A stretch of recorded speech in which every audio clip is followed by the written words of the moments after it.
Matt Ward, M.Ward. It is good to talk to you, Matt. Well, we've had you down in Australia already this year. We've had two albums out in 2020. We've got the new album, Supernatural Thing, here now. So we have a lot to talk about, Mr. Ward. It's great to talk to you. I've had such a good time in Australia in your summer, and I hope to be back at the end of the year. Wow, there's some news for us. We look forward to an official announcement of that. Yes, it's all to be confirmed right now, but the wheels are in motion. There was quite a few cities that we weren't able to go to. One of them is Perth. I was talking to my agent and would like to return to Perth, would like to return to Tasmania and many other places. Yeah. Well, let's talk about the 12th album. And I say the 12th album is the 12th album as M.Ward. There's been, like probably knock you over the 20 mark if we start adding up everything. Supernatural Thing is an amazing new record from you. And, it's great to have new music from you. You've already had the chance to perform the title track, haven't you? And a few cities. Have you done much else off the album live so far? There's been a few performances, but the real tour starts. Actually, I'm doing an in-store in Seattle tomorrow, and then the proper tour starts in August in USA, and then in October in Europe and the United Kingdom, and yeah, hopefully getting back to your part of the world at the end of the year. There's a real theme, I think, that goes through this album. Firstly, with the title track "Supernatural Thing," a message from Elvis. Was that really a dream that you had? It really was. I don't know if it was an Elvis impersonator or not. I think he was the real guy, but yes, I encountered him, and he gave me this very, very short piece of advice. I remember it being right around the time the first COVID vaccines were being rolled out, and it was quite an ecstatic time because we were all, everyone stuck inside their homes for so long. So it was a message from my subconscious, I guess. I'm still not sure if I should give a writing credit to him, but that's confusing. It's confusing to think about. Yeah, well, if you give a writing credit to him, it only goes to the Colonel Tom estate anyway. So There you go. yeah, or maybe to Tom Hanks because he played Colonel Tom in the movie. Right, Yeah, right, yeah. right. Whatever the Yeah, case, it'll go to a Tom. yes. But because it was a figment of my imagination, I'm thinking I'm probably not going to credit Elvis for this.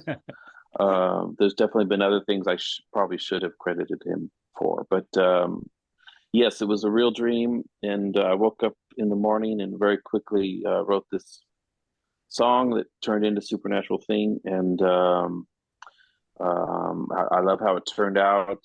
I'm excited for people to hear the complete record, which comes out in a couple days. The opening line in Lifeline, meet my future self in the mirror. He said, only you can save us now. If you could be that lifeline for me, I'll be that lifeline for you. Was that actually something that you encountered? This is did not come from a dream. If I had to think about where this song came from, as far as inspiration goes, it goes so far back that I can't remember. It's probably 15 years old, and because I have been writing very, very, very often since I was, in my teenage years, I still have a huge backlog of songs that I'm constantly editing and reworking, and every once in a while, a song that's old, very old, will stick around in my head, and that's an example of one. Um, so um, it became a thing because it stuck in my head, and the production style I feel wants to keep things in a less is more realm, and it seemed like a good way to start the record and draw the people that are listening into bigger sounds. Hmm. There seems to be a lot about facing your own mortality on this record. Too young to die. Too young to die. First heard that from an old guy. Am I on the right track with that? Yes, I mean, there's always seems to be mortality questions in these so many songs that I write. Um, it's hard exactly for me to comment on the meaning of too many of these songs because they happen very quickly, and um, um, it's very much like a lightning bolt. And uh, I'm a little bit afraid to find out exactly where they come from because I would hate to try to decode or demystify something that should stay out of reach. And Too Young to Die comes from a lot of different places, but yeah, thinking about my mortality is always a good place for music to come from. And I guess a lot of this is visualized in the album cover with that portal on the album cover. Yes, I saw this. It's actually a tuba, and I found it in an old pawn shop in Pasadena. And that's another one of those things. It's just this photo, and I looked at it again, and I didn't really know what it was, and I found it to be very um, enticing. And to me, the record and the title come from an idea I had in childhood that music and these songs I was hearing on the radio came from a place that I can't pinpoint. And as a result, it had and it has a magical quality. And For some reason, songs will move you that don't move other people. And it's always been a fascinating thing for me to try to understand that. And Why has music had such a great impact on me and changed my life? I really don't know. Is it a blessing or a curse? Is it both? Um, um, but these are the questions that I think I can or that I feel able to ask through music and through songs. This album's very big on bringing in duos on here with the song we just talked about, Too Young to Die. You had First Aid Kit, and First Aid Kit, the Swedish duo, also appear on Engine 5. Tell me how they and you came to all be part of this collaboration. Yes, we met through mutual friends, Bright Eyes. My good friend Mike Mogus produced a few of their records, beautiful records, and I've been a fan of their vocals and their live show for a long time. They were playing the Greek Theater in Los Angeles, and I played with them on that show, and that's the first time we met. It was maybe 5 years ago.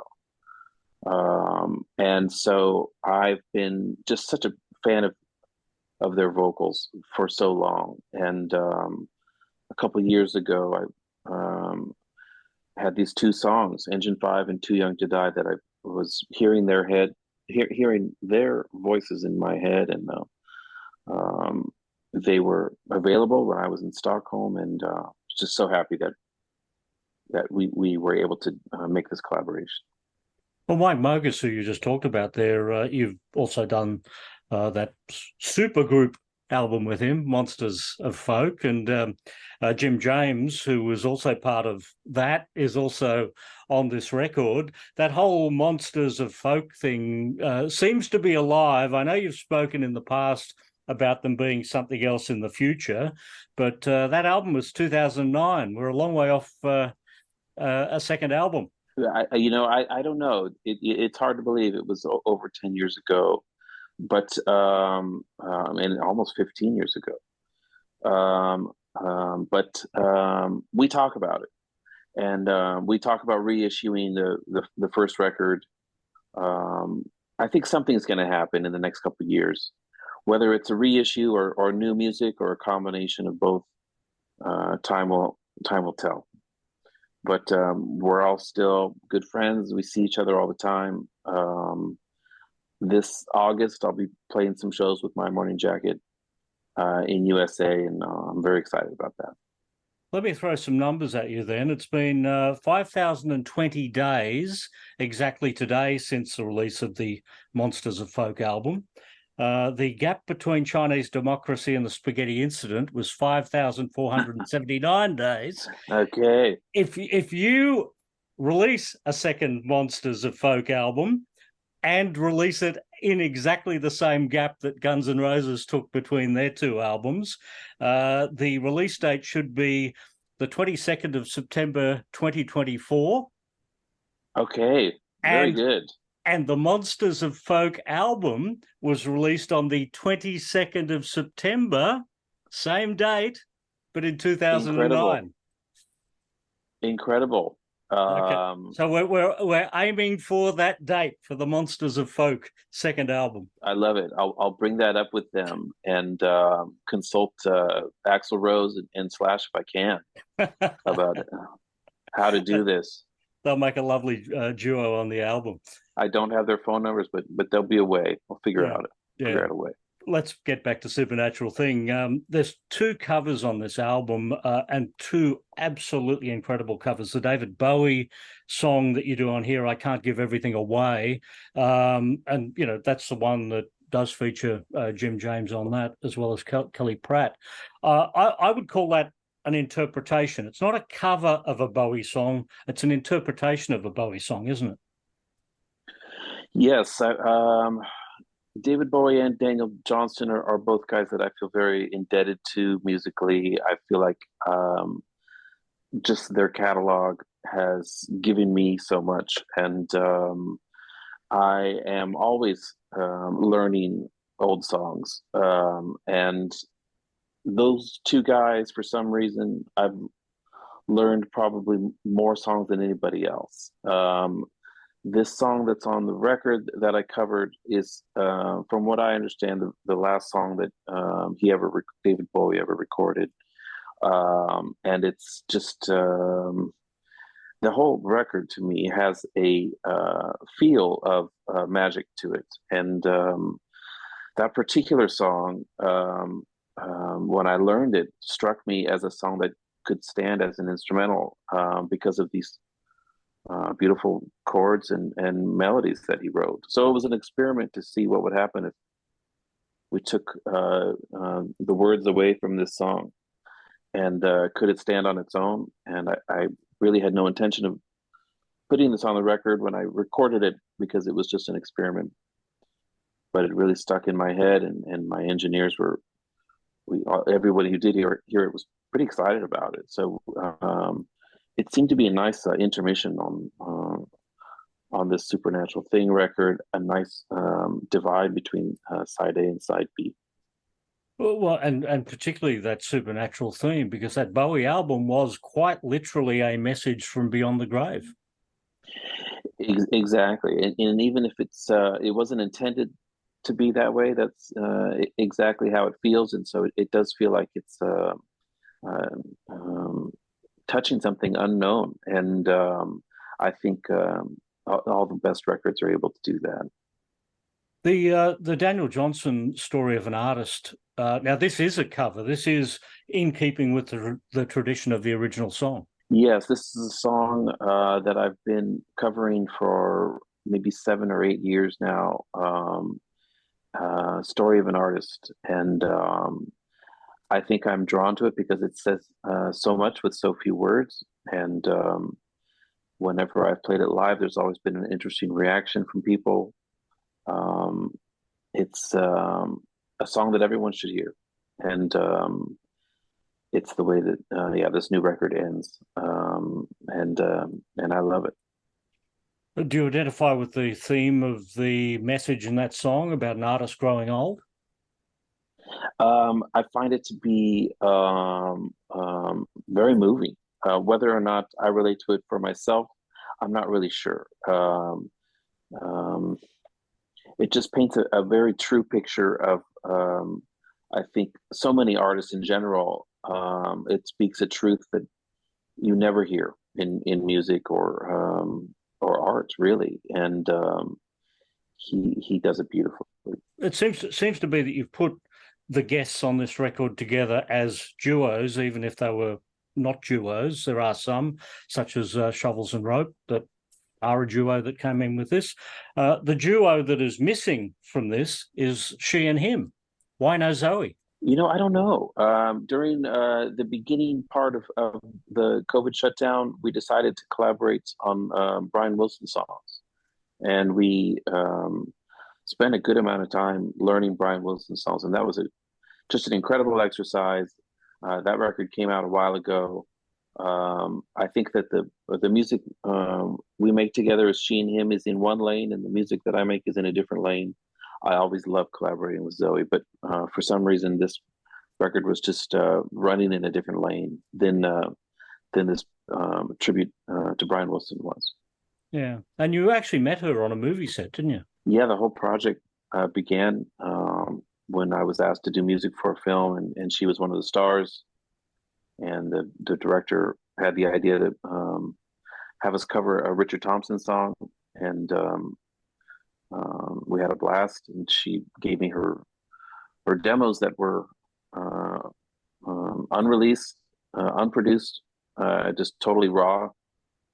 And I thought that they were as good as half of the Ronettes songs, and so many of my favorite Phil Spector productions seemed to be born out of songs that reminded me of these songs that Zoe wrote. And so the idea was just to make one record, and it's now turned into many records, and it's still going strong. Mm. I note on one of the more recent shows you did a cover of Working Man's Blues #2, which is an interesting Bob Dylan, yes.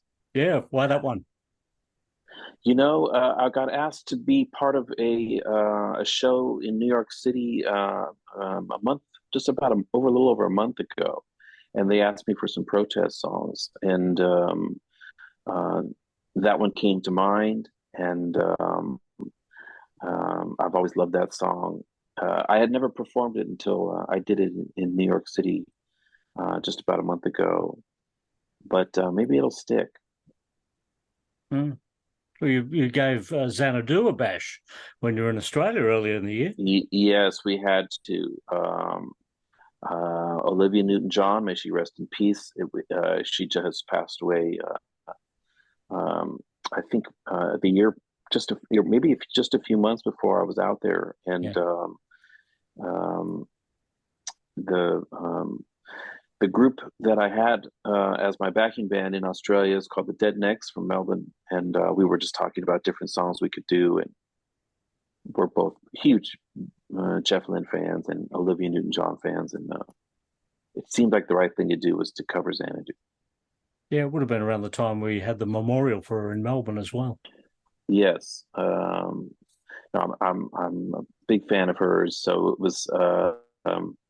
I think music can sometimes be a celebration of someone's life, and even though it's in death. And Xanadu it's a party, and we loved playing it with our friends in the Folk Bitch Trio, and hopefully we can do it again someday. Well, Matt, it's been great to talk to you. We will hold you to the promise that there will be another Australian tour in November 2023. Now that you've said it has to happen. Yes, I very, very much hope to be there. Send your good wishes, and I very much hope to be there at the end of the year. Okay, perfect. And Supernatural Thing is something we can listen to now. M.Ward, thank you for joining us here at noise11.com. Very nice to talk to you.